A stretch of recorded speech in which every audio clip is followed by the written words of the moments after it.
วันนี้เนาะกับทีมงาน4-5คนเทรดก็ได้400-500เหรียญเนาะก็ไปเที่ยวไปเที่ยวมาเนาะมื้อนี้ก็ทำกำไรเนาะก็นั่งเบิ่งเนาะก็โอเคไปได้เนาะในความรู้สึกของตัวเองเนาะถ้าเห็นบ่ตอนนำเข้านี่ที่คือสีงอขึ้นน้อยหนึ่งเห็นบ่ถ้าทุกคนสังเกตเห็นเนาะแล้วก็เข้าบ่ายแบบนี้นะเนาะสำหรับการเทรดนะว่ายากบ่เนาะว่ายากก็ยากแต่ว่าการหาเงินนี่นำมาว่ายากเนาะเพราะว่าการเข้าออเดอร์การเทรดให้มีกำไรนี่นำมาวันบ่เป็นเรื่องยากแต่ว่าอยู่ที่เขาจะมีวิธีการแล้วก็มักศึกษามันบ่เนาะถ้าหลายคนบ่มักศึกษาเนาะอยากได้อย่างเดียวก็โอกาสที่จะเสี่ยงก็จะสูงเนาะฉะนั้นเราต้องมีความมั่นใจเนาะเกี่ยวกับเทคนิคของเราให้มันได้หลายเนาะหลักๆคือต้องหนักแน่นเนาะบ่ซั่นนี่โอกาสที่เราเสียมันจะสูงเนาะเดี๋ยวมันซีขึ้นเนาะน้ำก็เข้าบ่ายเนาะถึงว่ามันจะปิดขายกระย่ามันเนาะก็บ่เป็นหยังเนาะพอเฮาเชื่อมันในเทคนิคและวิธีการของเฮาเนาะนำก็ยังบ่ทันเข้าใจจำแจ้งเบิดเนาะเพียงแต่อ่านเนาะทำความเข้าใจอินดิเคเตอร์ตัวนี้เมื่อวานแล้วก็อ่านเบิ่งเนาะแล้วก็เซตการตั้งค่าอ่านเบิ่งวิธีการเนาะแล้วก็วิธีการของมันเนาะในการประมวลผลตลาดแล้วก็ศึกษาเบิ่งเนาะว่าตลาดผันผวนปรับค่าแบบใดเนาะเฮาก็ศึกษาเจาะลึกเอาเนาะแต่ก็เอามาทดลองใช้มื้อนี้ก็พอดีเนาะต่างวันนี้ก็บ่ได้อัดคลิปให้กับ FC เบิ่งเนาะวันนี้ก็ได้อัดคลิปแล้วก็ได้เริ่มทดลองการเทรดการนำใช้อินดิเคเตอร์ตัวนี้เนาะ ATR เนาะและนำกระเสียวันนับจะไปฝึกฝนเนาะให้สามารถทำความเข้าใจได้หลายกว่านี้เนาะมันซีลงแบบนี้กดขายเลยเนาะง่ายๆเนาะไปเรื่อยๆเนาะถ้าใครเบิ่งคลิปนี่ก็จะเห็นคลิปก็สามารถไปเบิ่งคลิปย้อนหลังได้เนาะหรือว่าเบิ่งคลิปทั้งหน้าก็ได้เนาะสังเกตเนาะสังเกตอินดิเคเตอร์มันจะค่อนข้างแม่นยำเนาะมีความแม่นยำค่อนข้างสูงเนาะสังเกตเนาะเวลาเข้าออเดอร์เนาะบางทีมันขึ้นไปถึงตรงนั้นก็ยังไหลลงมาเนาะปิดขายบ่นี่เห็นบ่แต่อินดิเคเตอร์มันงอลงเนาะอย่างต่างๆมันเนาะเหรียญที่นำเทรดตัวนี้เป็น XRP เนาะเป็นเหรียญน้อยเติบเนาะที่ค่อนข้างมีวอลุ่มแล้วก็ค่อนข้างสวิงเติบเนาะธรรมดานำบ่ค่อยเทรดเนาะเหรียญน้อยเนาะถ้าว่าบ่มีอินดิเคเตอร์ที่ว่าค่อนข้างบ่ดีเนาะ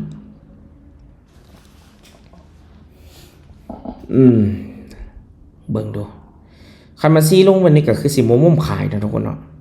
อินดิเคเตอร์นะโอเคขายเอาถ้ามีเครื่องมือดีมีอินดิเคเตอร์ดีเนาะเทรดก็จะบ่ค่อยกดดันเนาะจะเทรดก็รู้สึกว่าบ่ได้วิเคราะห์เมื่อยปานใดเนาะแล้วก็รู้สึกบ่เจ็บหัวปานใดแล้วก็การเทรดจะให้เรารู้สึกว่าผ่อนคลายเนาะให้ได้เอนจอยไปในการเทรดโอ้ขึ้นมาเลยเสียดายจังอุ๊ยลงมาเลยนี่เห็นบ่สังเกตเนาะถ้าอินดิเคเตอร์มันสเตทเมนต์ถือว่ามื้อนี้เทรดดนเลยเนาะเทรดดนแล้วก็เทรดหลายออเดอร์เนาะธรรมดานำบ่เทรดหลายออเดอร์ปานนี้เนาะแต่ถือว่าเป็นการทดลองนำใช้อินดิเคเตอร์ ATR เนาะเป็นเครื่องมือเนาะอยู่ใน Trading View เลยตัวนี้เนาะเป็นอินดิเคเตอร์ที่อยู่ใน Trading View เนาะแล้วก็นำกับเสื้อว่านักเทรดเนาะต้องรู้จักเนาะเป็นส่วนใหญ่เนาะอินดิเคเตอร์ตัวนี้เนาะสังเกตเนาะตอนนำเข้าออเดอร์ซื้อเนี่ยมันจะงอขึ้นเห็นบ่เนาะในอินดิเคเตอร์เนาะแต่ว่าตอนนี้มันหักลงหักขึ้นกับว่าแหงซื้อแหงขายในตลาดเนาะแต่ว่าเขาจะเบิ่งแต่ตอนเขาเข้าออเดอร์30วิแรกเนาะเพราะมันกับประมวลใกล้เลี่ยกันเนาะเห็นปะสวยเห็นปะกำไร800ปลายเนาะมื้อนี้ถือว่าภูมิใจมาเทศมาหอนวันนี้รู้สึกว่า enjoy หลายเนาะแต่ว่าเดี๋ยวจักหน่อยสิหาแบ่งกำไรไปเบิ่งเนาะ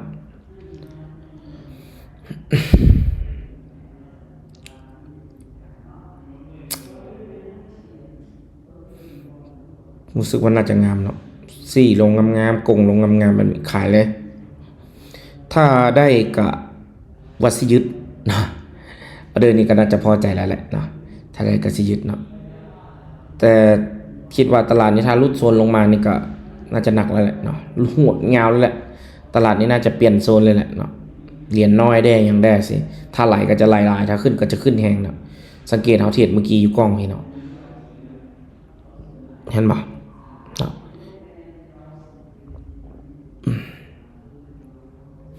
อันนี้คือข้อดีเนาะข้อดีของถือว่าตอบโจทย์เลยเนาะเกินคาดที่ว่านำคิดไว้เนาะสำหรับอินดิเคเตอร์ตัว ATR ตัวนี้เนาะถือว่าตอบโจทย์หลายเนาะพันกับ28เหรียญเนาะกะสีเศร้าแล้วแหละเนาะคือสิบ่ไปต่อแล้วแหละเนาะ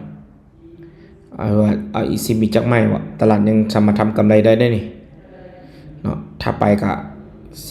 สิเข้าอินดิเคซีลงปานนี้เนี่ยบ่ต้องถามอะไรเนาะ FC ก็น่าจะฮู้เนาะขายรถแหละเนาะซ้ำอีกไม้นึงยังทำกำไรได้อยู่เนาะอินดิเคเตอร์ดิ่งลงขนาดนี้เนาะปิดงามๆแล้วแหละเอาเดินนะพอมันซีลงปานนี้เนาะสังเกตรถเนาะงามเนาะแบบนี้ก็รู้สึกว่าน้ำก็เริ่มเข้าใจเนาะในวิธีการเนาะของอินดิเคเตอร์ตัวนี้เด้อเนาะเดี๋ยวต่อไปก็คือสิเห็นนำใช้เทคนิคตัวนี้เนาะแล้วก็เฮ็ดบทเรียนมันออกมาให้ตอบโจทย์ที่สุดเนาะทางการตั้งค่าว่าตั้งแบบใดตั้งแบบใดตั้งแบบใดเนาะตลาดผวนแบบนี้ตั้งแบบใดตลาดนิ่งๆบ่มีวอลุ่มซื้อขายตั้งตลาดแบบไหนเนาะอันนี้จะเป็นสเตทเมนต์การเทรดเนาะทุกคนเนาะทุกๆออเดอร์ที่ว่านำเทรดไปเนาะก็หลายเนาะหลายเติบเนาะธรรมดานำบ่ดังเทรดโดนปานนี้มื้อนี้ก็ถือว่าได้ทดลองเนาะศึกษาเนาะเกี่ยวกับอินดิเคเตอร์ ATR เนาะหรือว่าได้ทดลองนำไซต์เนาะก็ว่าจะเป็นการเซตติ้งตั้งค่าเนาะให้กับ FC ทุกๆคนที่ติดตาม 2DK นำ1เนาะถ้าใครที่มาเบิ่งฮอดมื้อนี้คลิปนี้ณตอนนี้ก็คิดว่าน่าจะเป็นคลิปที่3เนาะเพราะว่านำเทรดยาวเนาะอาจจะตัดแบ่งลงสัก3คลิปนะทุกคนเนาะก็ขอขอบใจทุกๆคนที่ติดตาม 2DK นำ1เสมอมาเนาะใครที่ยังบ่ทันกดติดตามเนาะนำขอฝากส่องน้อยๆเนาะอย่าลืมกดติดตามส่อง DK นำ1เนาะใน YouTube ใน TikTok เนาะแล้วก็ทุกๆการลงทุนหรือว่าการเทรดมันมีความเสี่ยงสูงนะทุกคนเนาะฉะนั้นนำเฮ็ดคลิปขึ้นมาเนาะบ่ได้แนะนำหรือว่าสักส่วนหรือว่าให้ไผมาลงทุนเนาะไผอยากจะลงทุนหรือว่าใดๆก็แล้วแต่เนาะมันให้ศึกษาให้ดีก่อนการลงทุนทุกๆครั้งเนาะถ้าเฮาฝึกเดโมแล้วเฮาบ่มาเฮาก็บ่ต้องลงทุนเนาะ